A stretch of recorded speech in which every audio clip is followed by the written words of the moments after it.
Right, so Trump first 100 days is this week, right? So let's start with the good content, as we said earlier. Let's rattle off his hits.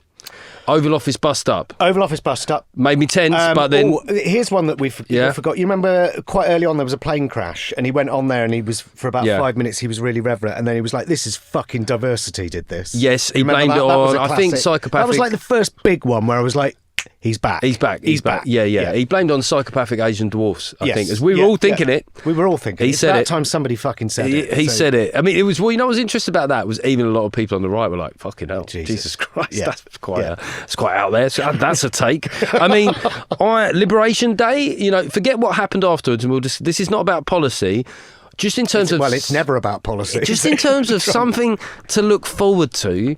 You know, it sort of delivered. It had the funny game show element to it. It was hilarious in some ways that there were islands that were uninhabited by humans that had tariffs on them. Yeah. Funny. Yeah. It delivered the laughs, okay? So let's just say that the first 100 days been a lot of laughs. A lot of lols. Yeah, I think people that were beneficiaries of US aid might disagree. Yeah. But essentially, they've been lols. But and those kids with cancer that he deported, even though they're US citizens, I'm sure they've probably got something. But we're to talking say. about the content. But they're not going to be with us for long. That wasn't good content. No, it wasn't. You're right. No. The Washington plane Sorry, crash. yes. Yeah. But so there are people, however, that might not be quite so happy. Let's start with Ukraine.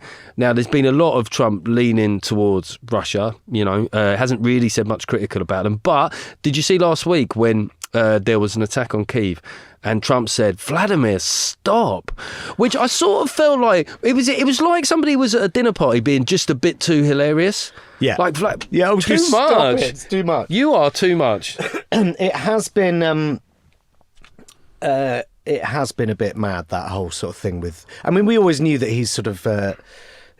you know, he likes the big despots. He's always quite like Putin and all of that. But yeah, the big lads hang out together. I do wonder if there's a little bit of hope that because the problem with Trump, but sometimes the good thing with Trump is he can change his mind on a dime. Absolutely. And at any point he can actually just go, whatever, you know, I get a lot of criticism on Twitter for going, you know, maybe Zelensky's more in the right than Putin is. And I mean, I'm amazed at how many people go, no, it's, you know, Putin's got a fan base in Britain. He really has. Things I never saw coming. Yeah.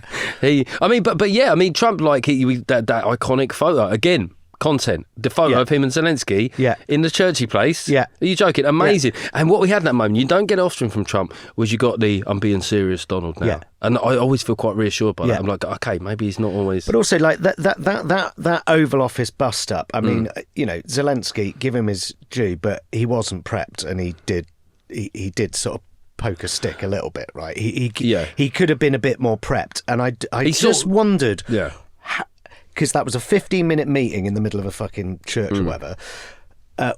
What was he told to say? You know, how did he approach it? Was he like, I'm really sorry that I haven't showed you due deference, but I need to point out A, B and C? Because clearly something went in. Something went in, and apparently Macron and Starmer have been in his ear and stuff. But the thing is, it's like, they call it a statecraft. Just telling someone to kiss someone's arse is not that highbrow strategy. No. But I always think of Trump, could you overdo it? But then maybe you can't. Like, maybe his vanity is such. I mean, like, Putin sent him a portrait of the famous, you know, fist in the air with blood coming off his ear. Yeah. Trump would have loved that. You know, I would have loved that. I'd have loved that. I mean, that would, If somebody just said, "Oh, I just found one of your old tour posters." If someone shot me, I'd want it sort of done in oil up on my... And like, you know, that kind of black and white shading thing like Che Guevara? Yeah. Just like that. So I could just stand there and look at it, get a semi. Yeah, I mean, I think with Zelensky, there is that point where you must be thinking, surely there's too much here. But you go, well, it turns out that there's not. Like, you're just sitting there going, you could have him in a fight? Yeah. Like, do you think, Donald, you're probably the hardest in your year, and by year I mean like year of like, you know, big strongmen politicians. You could have anyone. You know, you've got the most nukes.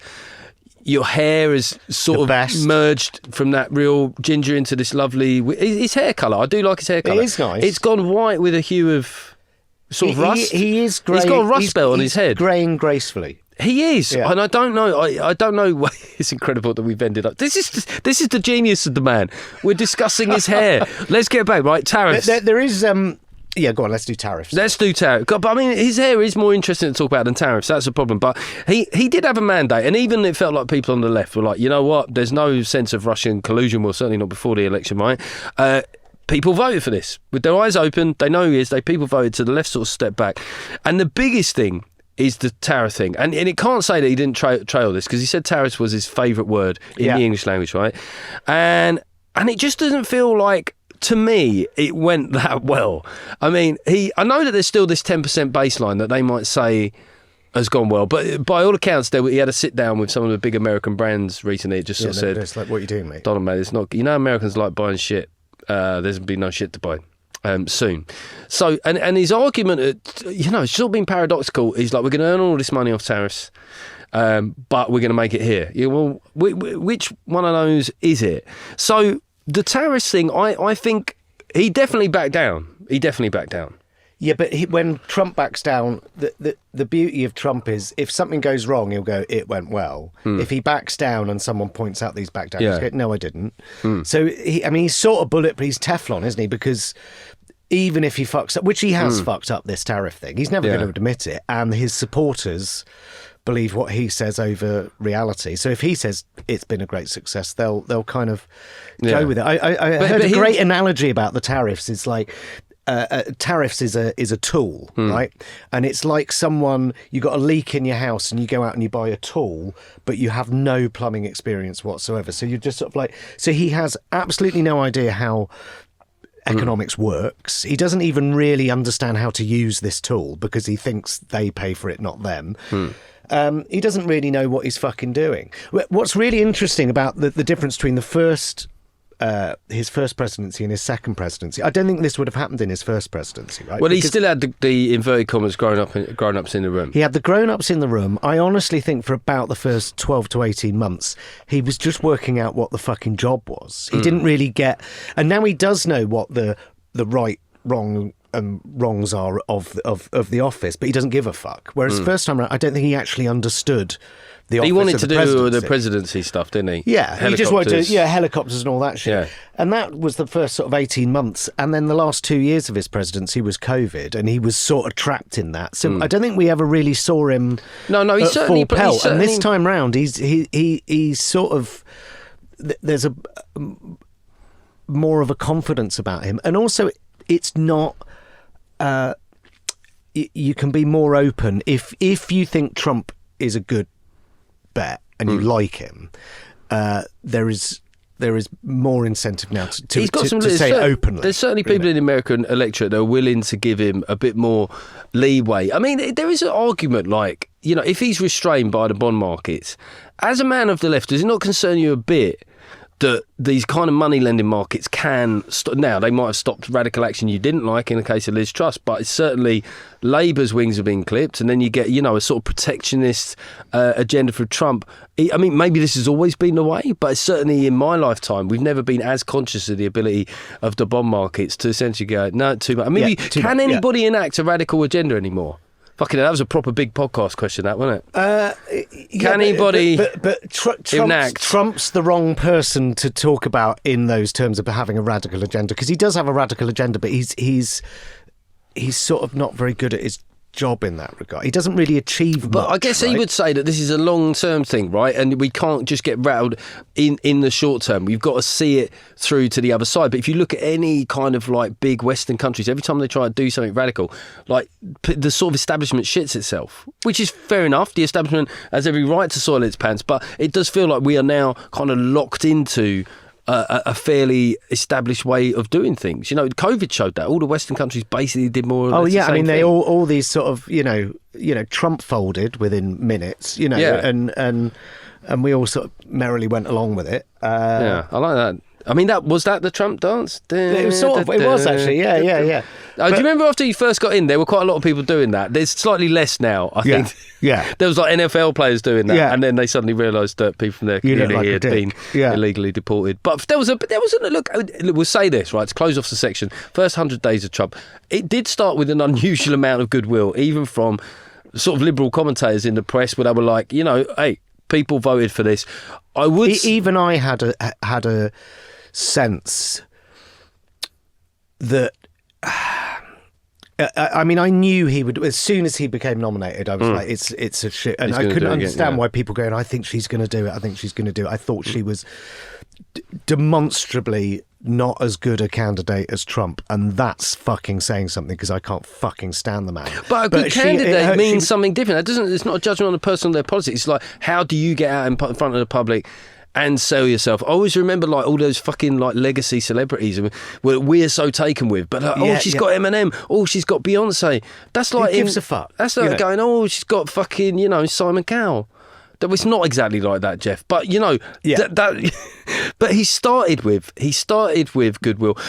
I think for me, even if you're open to some of the pushback on diversity, open to slimming back the state, the moment that somebody starts picking apart the sort of Western alliance and NATO, I'm like, okay, buddy. That was the moment that you just go, oh shit. Yeah. I mean, he's literally ended the Western alliance. You essentially at a point where you've almost got an America-Russian axis. Yeah, I didn't know what Article 5 was for a lot of my life, but having become more aware of it, I'm kind of in favour. Yeah. You've firebombed at us, they'll firebombs at And also, you. whatever you think of Zelensky, to say, for America to say, you fucking started it. And also America... Yeah, calling him a dictator at that moment, America is a major part of NATO, and you might have a problem with NATO. It's NATO's fault rather than Moscow's fault. I mean, that was it's sort of absurd. Yes, fair. Okay, I think, look, if you think that if we handled that in a balanced way, you'll probably accuse... We've been coming together a little bit in this. I'm sorry about that, listeners. I know that you want but your followers will think that I'm turning you, and this is what happened when people... I'm far too reasonable for my own good. That's the... Well, listen... My character would be having a go at you. Your character would be biting me like one of those fucking zombies in The Last of Us. Most people think.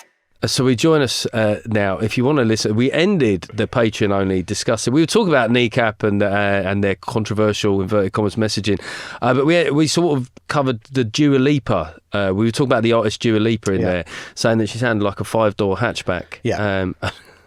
It does sound. It's great. And then there was that talk with pop stars a while ago. You remember Demi Lovato and Ariana Grande? People said they both sound like coffees. And Ariana Grande, yeah. And I'll just have a Demi Lovato. So I might not sleep otherwise. Listen, Tom Walker, Aka, Jonathan, Pye, remind us of the show. So where Call to Jonathan find Pye, Series 2. The first 5 episodes are out right now. The final 3 drop this Friday. Okay. Call Jonathan Pye. You can listen to it on BBC Sounds, but... if you don't listen to the BBC because it's just because you've sold out, it's a load of bullshit because I've sold out, it is available wherever you get your podcasts. I love that. Just wherever you, it sounds very casual. Fucking it's up to you. Work it out. Mate, thanks so much for appearing on the show. This is like the first time I've done like a proper podcast. Oh, it's nice with cameras and stuff like that. So I'm gonna farm out the clips, most likely to get us both in trouble. So just put stuff on mute maybe for a week. I'm particularly looking forward to the bit where I make it look like you said that reform were liberal. So let's looking forward to that. But listen, everybody else, obviously the local elections are on Thursday night, so get the amphetamines in. Stay up all night, and obviously unlike Kneecap, I'm not saying you should get the amphetamines in. I'm not saying you shouldn't either. Get them in and take drugs again is better than kill. You kill yourself. Have a fucking line of gack. Do not kill. Potentially. Well, you can kill yourself. That's your right, but that's just up to you. Just don't kill other people. Okay. Well, this one might get sanctioned on iTunes. I'll be back with a post-election results show on Friday.